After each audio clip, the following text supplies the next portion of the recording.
Welcome to Sharatchandra IAS academy. Myself Manikanta.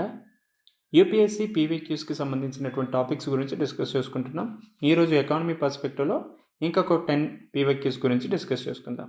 So first question, if the RBI decides to adopt and expansionist monetary policy, which of the following would it not do? So if in case RBI expansionist monetary పాలసీని adopt చేసుకుంటే ఈ క్రింది వాటిలో ఏది అమలు చేయదు అని అడిగారు. So one is statutory liquidity రేషియోని కట్ చేయడం జరుగుతుంది, ఆర్ఎల్స్ ఆప్టిమైజ్ చేస్తుంది. అలానే మార్జినల్ స్టాండింగ్ ఫెసిలిటీ రేట్ ఏదైతే ఉందో దాన్ని ఇంక్రీజ్ చేయడం జరుగుతుంది. బ్యాంక్ రేట్, రెపో రేట్స్ అనేవి కట్ చేస్తుంది, అంటే తగ్గిస్తుంది. So select the correct answer using the code given below. So 10 seconds ఆర్ఎల్స్ వీడియో పాస్ చేసైనా గెస్ చేయండి. ఇక్కడ మనకి మేజర్గా ఏమి ఇచ్చారు, ఎక్స్పాన్షనిస్ట్ మానిటరీ పాలసీలో ఆర్బీఐ దేన్ని అడాప్ట్ చేస్తుంది అనేసి అడిగారు. అడుగుతూనే which of the following would it not do? So expansionist monetary పాలసీలో దేన్ని తీసుకోదని అడిగారు. సో మెయిన్గా స్టాట్యూటరీ లిక్విడిటీ రేషియోని కట్ చేయడం లేదంటే తగ్గించడం వల్ల ఏమవుతుంది, మనీ సప్లై అనేది ఇంక్రీజ్ అవుతుంది. సో మనీ సప్లై ఇంక్రీజ్ చేయడమే ఎక్స్పాన్షనిస్ట్ మానిటరీ పాలసీగా చెప్పుకోవచ్చు కదా, ఎందుకంటే మోస్ట్లీ డీఫ్లేషన్ ఆ టైంలో ఎక్స్పాన్షనిస్ట్ మానిటరీ పాలసీని తీసుకోవడం జరుగుతుంది.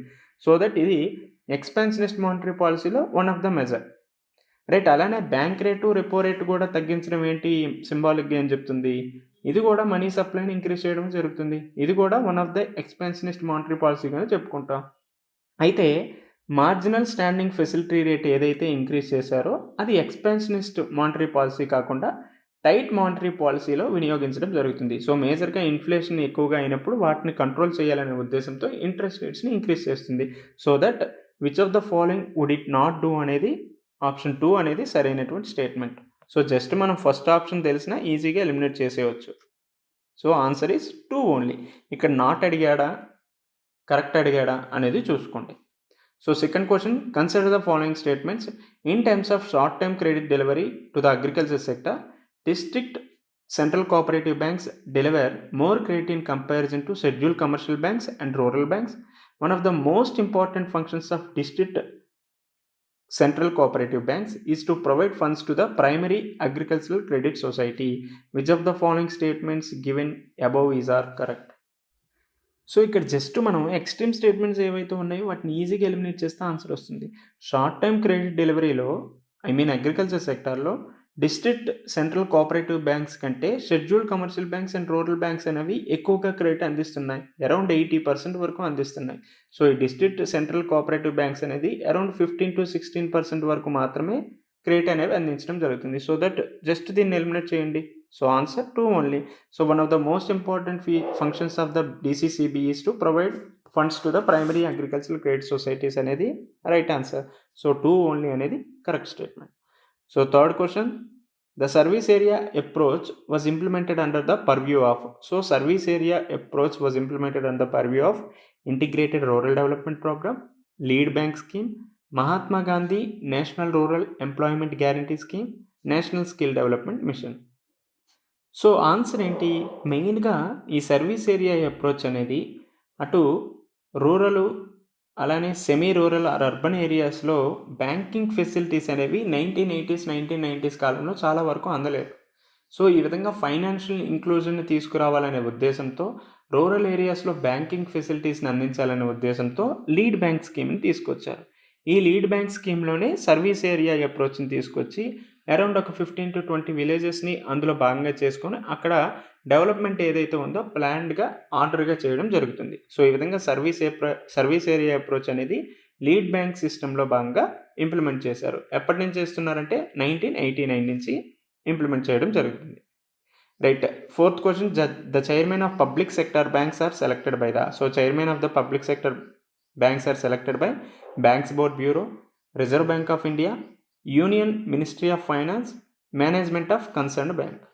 సో కరెక్ట్ ఆన్సర్ ఏమవుద్ది, ఆల్రెడీ నిన్న దీంట్లో ఈ ఆప్షన్స్ ఏవైతే ఉన్నాయో ఈ ఆప్షన్స్ ఓరియంటేషన్గా మనకి ప్రీవియస్గా ఒక క్వశ్చన్ అడగడం జరిగింది. ఏంటంటే బ్యాంక్స్ బోర్డ్ బ్యూరోకి సంబంధించినటువంటి క్వశ్చన్, రైట్. ఈరోజు ఏం అడిగారు, పబ్లిక్ సెక్టర్ బ్యాంక్స్ చైర్మన్ని ఎవరు సెలెక్ట్ చేస్తారు అంటే బ్యాంక్ బోర్డ్స్ బ్యూరో వాళ్ళు సెలెక్ట్ చేయడం జరుగుతుంది. సో ఆల్రెడీ నేను ఈ బ్యాంక్ బోర్డ్స్ బ్యూరోకి సంబంధించినటువంటి క్వశ్చన్స్ అయితే అన్నీ తెలుసుకున్నాం.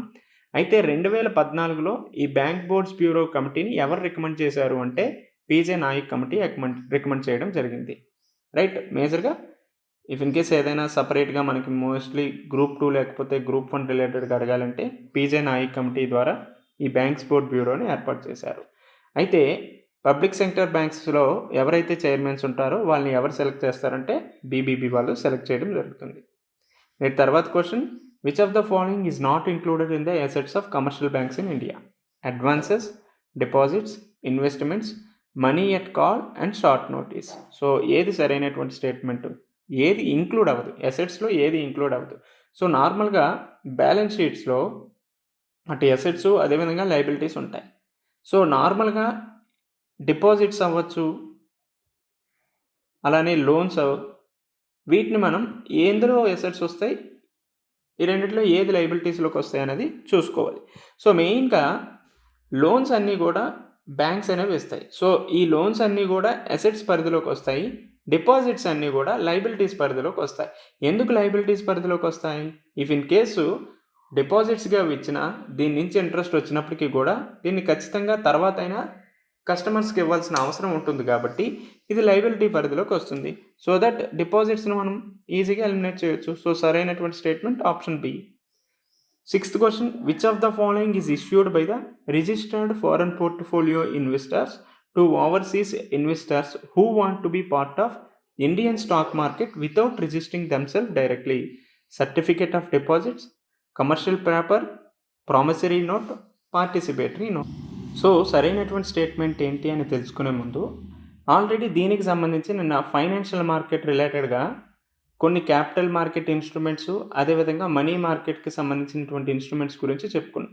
సో మెయిన్గా ఈ certificate of deposits, commercial papers, promissory note, participatory note అనేవన్నీ కూడా మనీ మార్కెట్కి సంబంధించినటువంటి ఇన్స్ట్రుమెంట్స్. సో ప్రీవియస్ ఇయర్లోనే ఈ certificate of deposits, commercial paper, promissory నోటుకి సంబంధించినటువంటి ఎంసీక్యూ కూడా అడగడం జరిగింది. సో మెయిన్గా if in case overseas investors Indian stock మార్కెట్లో రిజిస్టర్ అవ్వకపోయినా ఇన్వెస్ట్ చేసుకోవడానికి స్కోప్ ఉంటుంది. ఏ విధంగా ఇన్వెస్ట్ చేసుకోవచ్చు అంటే త్రూ పార్టిసిపేటరీ నోట్ ద్వారా వాళ్ళు ఇన్వెస్ట్ చేసుకోవడం జరుగుతుంది. సో మెయిన్లీ పార్టిసిపేటరీ నోట్స్ అనేవి overseas derivative instruments that have Indian stock as their underlying assets. The follow foreign investors to buy stocks listed on Indian exchange without being registered. So if in case overseas investors Indian stock మార్కెట్లో register కానప్పటికీ కూడా Indian stock మార్కెట్లో invest చేయొచ్చు. ఎలా అంటే అది participatory note ద్వారా invest చేసుకోవచ్చు.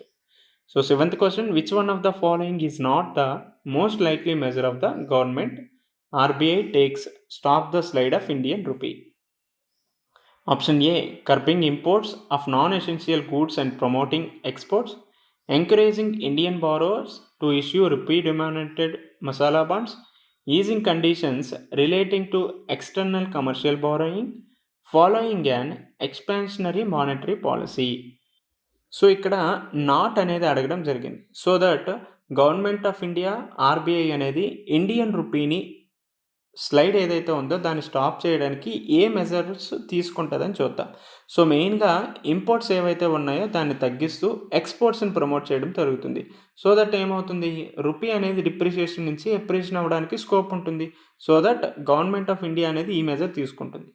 At the same time masala bonds, so మెయిన్గా మసాలా బాండ్స్ ఏంటంటే రూపీ డినామినేటెడ్ బాండ్స్. సో ఈ రూపీ డినామినేటెడ్ బాండ్స్ని ఇష్యూ చేయడం వల్ల కూడా ఏమవుతుంది, మనీ సప్లై మేజర్గా రూపీ సప్లై ఏదైతే ఉందో అది చాలా వరకు కంట్రోల్ అయ్యి ఇన్ఫ్లేషన్ నార్మల్ స్టెబిలైజ్ కావడానికి స్కోప్ ఉంటుంది. ఎప్రిషియేషన్ అవ్వడానికి స్కోప్ ఉంటుంది రూపీ. ఇది మాత్రమే కాకుండా ఎక్స్టర్నల్ బారోయింగ్స్ ఏవైతే ఉన్నాయో వాటి మీద ఈజింగ్ కండిషన్స్ కూడా చేస్తారు. సో ఇది కూడా ఇండియన్ రూపీ స్లైడ్ ఏదైతే ఉందో దాన్ని స్టాప్ చేయడం జరుగుతుంది. బట్ ఎక్స్పాన్షనరీ మానిటరీ పాలసీ వల్ల రూపీ అనేది ఏ విధంగా స్లైడ్ అవ్వదు. సో ఇది రాంగ్ స్టేట్మెంట్గా తెలుస్తుంది. So following an expansionary monetary policy is not the most likely measure the government or RBI takes to stop the slide of the Indian rupee. So దీనివల్ల ఇంకేమవుతుందంటే rupee అనేది మరింత డిప్రిషియేషన్ అవ్వడానికి scope ఉంటుంది. If in case expansionary monetary policy తీసుకొచ్చామంటే ఖచ్చితంగా money supply అనేది మరింత పెరుగుతుంది. మనీ సప్లై పెరిగిందంటే ఇన్ఫ్లేషన్ చాలా వరకు ఇంక్రీజ్ అవుతుంది. సో ఇన్ఫ్లేషన్ ఖచ్చితంగా రూపీ మీద ఖచ్చితంగా ఇంపాక్ట్ చూపిస్తుంది. సో దట్ రూపీ అనేది మరింత డిప్రిషియేషన్ అవ్వడానికి స్కోప్ ఉంటుంది. సో డాలర్తో కంపారిజన్ చేసుకుంటే. 8th క్వశ్చన్, స్టేట్మెంట్స్ 2 స్టేట్మెంట్స్ ఇచ్చారు. So which one is correct అని అన్నారు. In the post pandemic recent past many central banks world wide had carried out interest rates hikes. Statement 2 central banks generally assume that they have the ability to counteract the rising consumer prices via monetary policy means. Which of the following is correct in respect the above statements? So both statement 1 and 2 are correct. Statement 2 is the correct explanation for statement 1. So కింద 4 options ఇచ్చారు. Which one is correct? So correct statement ఏంటి అనేది ఒకసారి పరిశీలిద్దాం. So నార్మల్గా pandemic టైంలో చాలా వరకు సెంట్రల్ బ్యాంక్స్ ఏం చేసాయి, ఇన్ఫ్లేషన్ నార్మల్గా డిఫ్లేషన్ రెసెషన్ టైంలో ఏం చేస్తుందంటే ఎక్స్పాన్షనరీ మానిటరీ పాలసీని తీసుకొచ్చింది. దీనివల్ల ఏమైంది, చాలా వరకు మనీ సప్లై అనేది ఇంక్రీజ్ అయింది. సో మనీ సప్లై ఇంక్రీజ్ అవ్వడం వల్ల ఇన్ఫ్లేషన్ కూడా చాలా వరకు పెరిగింది.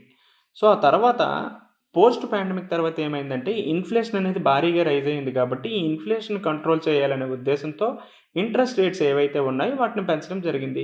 సో నార్మల్గా ఇంట్రెస్ట్ రేట్స్ని పెంచితే ఏమవుతుంది, మనీ సప్లై అనేది కంట్రోల్లోకి వస్తుంది. సో దట్ పోస్ట్ పాండమిక్ తర్వాత చాలా వరకు సెంట్రల్ బ్యాంక్స్ అనేవి ఇంట్రెస్ట్ రేట్స్ని హైక్ చేయడం జరిగింది. సో దట్ స్టేట్మెంట్ 1 అనేది కరెక్ట్.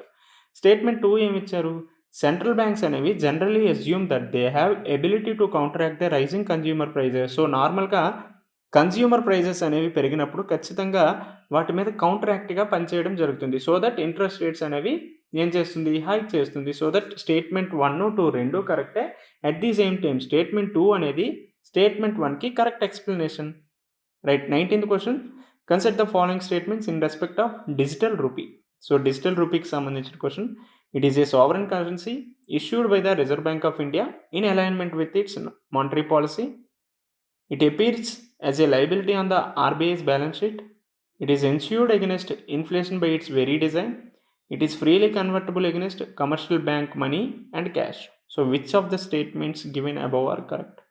సో కరెక్ట్ స్టేట్మెంట్ ఏంటంటే digital rupee, central bank digital currency అనేది సావరిన్ కరెన్సీగానే Reserve bank of India issue చేయడం జరుగుతుంది. అట్ ది సేమ్ టైం ఇది మానిటరీ పాలసీకి అలైన్మెంట్ అవుతూ ఉండటం జరుగుతుంది. సో దట్ స్టేట్మెంట్ 1 అనేది కరెక్ట్. సో ఆప్షన్ సిని ఎలిమినేట్ చేయొచ్చు.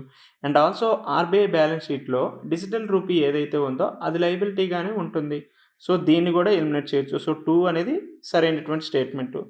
So option 3, it is ensured against inflation by it's very design. However ఇక్కడ 3 ఆప్షన్ లేదు కాబట్టి దీన్ని ఈజీగా ఎలిమినేట్ చేయొచ్చు. At the same time digital rupee ఏదైతే ఉందో దానికి సంబంధించి ఇన్ఫ్లేషన్ని ఏ విధంగా కూడా ఇన్ష్యూర్ చేయదు. సో ఇది తప్పు స్టేట్మెంట్. సో మెయిన్గా digital rupee it self is not inherently protected against inflation. So that option 3 అనే దాన్ని ఎలిమినేట్ చేశారు. 4th చూసుకుంటే it is very freely convertible against commercial bank money and cash. Of course it is very freely convertible against commercial bank money and also cash అనేది సరైనటువంటి statement. So option D అనేది సరైన statement. So last question చూద్దాం. Consider the following statements. Statement 1, syndicated lending spreads the risk of borrower default across multiple lenders. Statement 2, the syndicated loan can be fixed amount lump sum of funds but cannot be a credit line. Which of the following is correct in respect of the following statements? So 4 statements ఇచ్చారు. which one is correct? So దీని answer మనకు తెలియకపోయినా ఈజీగా just eliminate చేస్తూ చేయొచ్చు. So ఇక్కడ but just మనకి at least basics are concepts అనేది తెలియాల్సిన అవసరం ఉంటుంది. ఇక్కడ స్టేట్మెంట్ 2 చూడండి. So syndicated loan can be fixed amount are lumps of funds అనేది రైట్ ఆన్సర్. కానీ ఇక్కడ ఎక్స్ట్రాగా ఏదైతే ఇచ్చాడో దాన్ని మనం ఈజీగా ఎలిమినేట్ చేయొచ్చు. But cannot be a credit line అన్నారు. So it is revolving a credit line అనేది సరైనటువంటి సమాధానం. సో ఆప్షన్ బి ఏదైతే ఉందో స్టేట్మెంట్ 2 అనేది ఇన్కరెక్ట్ అని తెలుస్తుంది. సో ఇక్కడ స్టేట్మెంట్ 2 ఇన్కరెక్ట్ ఎక్కడ ఉంది, statement 2 correct, statement 2 correct, statement 2 is correct. So just ఈ ఆప్షన్ 3లో మాత్రమే స్టేట్మెంట్ 2 ఈజ్ ఇన్కరెక్ట్ అన్నారు. సో ఆప్షన్ సి అనేది సరైనటువంటి సమాధానం. కొన్నిసార్లు మనకి అన్ని క్వశ్చన్స్ తెలియాలని లేదు. ఎట్ ది సేమ్ టైం క్వశ్చన్స్లో అన్ని ఆప్షన్స్ తెలియాల్సిన అవసరం లేదు. బట్ ఏం తెలియాలి, కొంతవరకు బేసిక్స్ తెలియాలి, కొంతవరకు కాన్సెప్ట్స్ తెలియాలి, కొన్నిసార్లు స్మార్ట్ వర్క్ తెలియాలి. సో ఇది ఉన్నప్పుడు మనం ఈజీగా క్వశ్చన్స్కి ఆన్సర్స్ని ఈజీగా పెట్టచ్చు. రైట్.